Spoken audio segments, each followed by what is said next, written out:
හොඳයි මම අද කතා කරන්න යන්නේ ESG. මේක ඔයගලන්ට නිතරම ඇහෙන වචනයක්. අපි නිතරම භාවිතා කරන වචනයක් ESG. මට කට්ටිය කියලා තිබුණා වීඩියෝ එකක් කරන්න ESG සහ sustainability. දැන් මට ඉස්ලාම් මුලින් මේක කරන්න කලින් කියන දෙයක් තියෙනවා. දැන් භාවිතා කරන විවිධ terms නැත්නම් විවිධ පද sustainability area එකේ ස්පී එකේ සමහර අය කියනවා ESG, සමහර අය කියනවා sustainability, සමහර අය කියනවා CSR, සමහර අය කියනවා philanthropic activities. විවිධ නම් භාවිතා කරනවා. සමහර අය මේකේ විවිධ definition දීලා තිනවා. මේ වෙනස්, මේකට වඩා මේක වෙනස්, මේකට වඩා මේක වෙනස් කියලා. හැබැයි සමස්ත වශයෙන් ගත්තාම මේ සියලු දේවල්ම sustainability.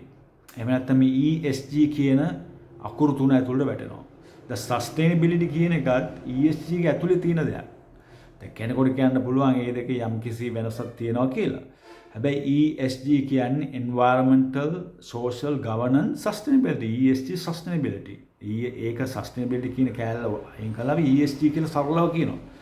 අපි මේ පැත්තේ sustainable වෙන්න ඕනේ. නැත්නම් අපි sustain වෙන්න ඕනේ කම්පැනි එකක් විදිහට. හරි business එකක් විදිහට, පොඩි ව්‍යාපාරයක් විදිහට. හරි sustain වෙන්න ඕනේ මේ පැති තුනෙන්. ESG. ඕක තමයි සමස්ත කතාව. එතකොට ESG sustainability.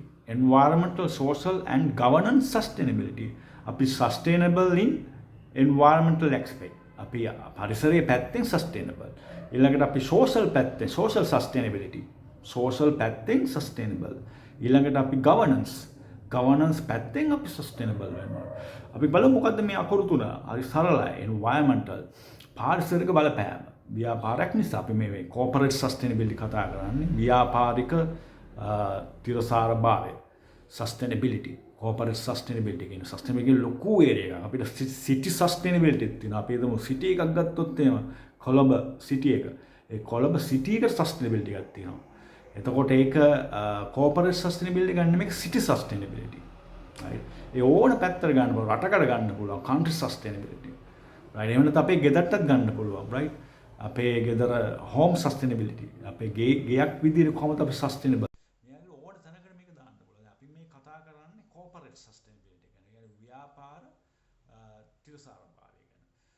මේකේ මේ ESG කියන අකුරු තුනක් තියෙනවා. අපි environmental ඉස්සෙල්ලාම ගමු environmental sustainability කියන එක. ඒතකොට environmental sustainability කියන එක පැති කීපයකින් අපිට බලන්න පුළුවන්. එක පැත්තක් තමයි අපි හැමෝම දන්න පැත්ත.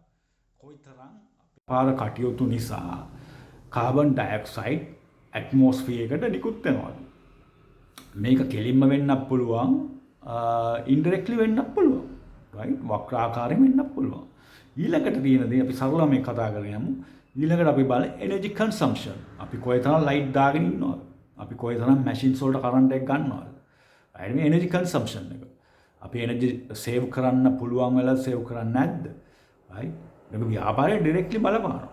ඒකත් environment එකට බලපාන factor. මොකද මේ energy එක හදන්න නැත්නම් energy production එකට අනිවාර්යයෙන්ම අපි හිතමු fuel, right? එහෙම නැත්නම් nuclear energy එක, එහෙම නැත්නම් thermal energy එක මේ කියන දේවල් භාවිතා කරනවා. මේ දේවල් භාවිතා කරනකොට පරිසරයට බලපෑමක් එන්න පුළුවන්. කාබන් ඩයොක්සයිඩ් පැත්තෙන්, එහෙම නැත්නම් රත් වෙච්ච ජලය පැත්තෙන්, එහෙම නැත්නම් රස්නය සම්බන්ධයෙන් විවිධ ආකාර වලින් බලපෑමක්. ඒක අපි energy consumption කියන එක වැදගත් වෙන environmental side එක. ඊළඟට එක water. අපි හැමෝම දන්නවා. අපි ජලය කොයිතරම් දුරට භාවිතා කරනවද? මොකද ජලය අපිට භාවිතා කරන්න තියෙන ප්‍රමාණය සීමිතයි. ඒකයි මෙතන මේ ඇතිවලා තියෙන ප්‍රශ්න. සමහර රටවල් වලට ගත්තොත් ඒක ගොඩක් සීමිතයි.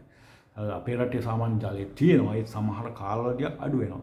හැබැයි මෙතනදී අපි කියන්නේ කර්මාන්ත කටයුතු නිසා ජලය ශීඝ්‍ර විසින් ඉවත් වෙනවා. එතකොට ඒ ගොඩාක් භාවිතා කරන ශීඝ්‍ර එක පොඩි කාලේ ලොකු ප්‍රමාණයක් අවශ්‍යයි. එහෙම නැත්නම් ජලයට විවිධ දේවල් එකතු වෙනවා. right? මේ දේවල් තමයි අපේ water stewardship කියලා අපි කතා කරන්නේ. මේ environmental sustainability ඇතුලේ තියෙන කොටස. ඊළඟට අපිට තියෙනවා බොහොම වැදගත් එක waste. දැන් waste කිව්වහම ගොඩක් වෙලා දැන් waste කියලා කතා කරන්නේ දැන් කියන්නේ circular economy නැත්නම් circular aspects of environmental sustainability. waste කියන එක ඇත්තටම එන්නේ circularity එක අඩු වෙන්න waste එක වැඩි වෙන්න. waste management එක circularity එක ඇතුලේ තියෙන දෙයක්. එතකොට අපි ඒක ගමු resource efficiency කියලා. ඒ වචනයෙන් ගමු. resource efficiency ගැනදී waste කියන එකක් තියෙනවා.